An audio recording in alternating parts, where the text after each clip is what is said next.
Hey guys, this is Perkins here. Today we're talking about Module 5, Lesson 8. In this lesson, we're talking about being able to partition shapes and identify halves and quarters of circles and rectangles. Well, looking at this, it says, how can four friends share this pizza? Well, I know that this pizza, first to start off with, is a rectangle. And I have four friends I need to share this with, which means I'm going to have to put this into quarters or into fourths. Quarters and fourths mean the same thing. It just means four equal parts or four equal pieces.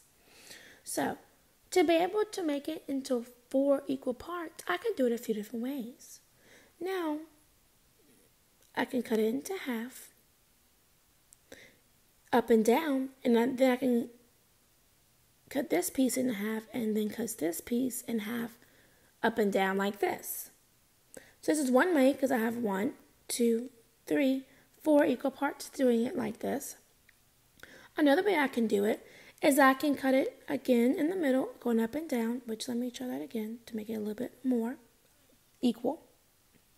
Go up and down, and then again going across.